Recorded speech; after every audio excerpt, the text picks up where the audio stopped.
रामू नावाचा एक व्यक्ती होता. त्याने मनामध्ये नकारात्मक विचार खूप साठवलेले होते. ते विचार जणू फास्ट फूड सारखे.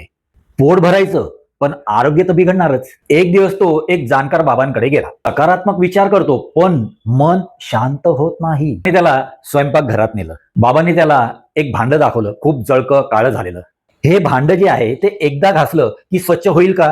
व्यक्ती म्हणाली, नाही बाबा, त्याला खूप वेळा घासावं लागेल तेव्हा ते पूर्ण स्वच्छ होईल. तसंच तुझं मन आहे, वर्षानुवर्ष नकारात्मक विचारांनी जळकं झालेलं आहे. 2 दिवस ध्यान, 4 दिवस चांगले विचार करून होणार नाही. पहिल्यांदा डाग निघणार नाही, दुसऱ्यांदा फरक जाणवणार नाही, पण पुन्हा पुन्हा घासल्यावर भांड नक्कीच चमकू लागतं.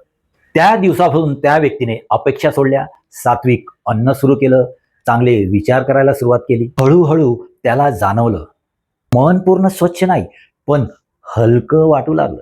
आणि हलकं मनच आयुष्याला नवी चव देतं. मनाची साफसफाई म्हणजे एक दिवसाचा चमत्कार नाही, रोजची प्रक्रिया आहे. सातत्य ठेवलं तर कितीही काळ झालेलं मन नक्कीच चमकू लागतं. सुरेश, असेच माझी व्हिडिओ लाईक करा, शेअर करा आणि सबस्क्राईब करायला अजिबात विसरू नका.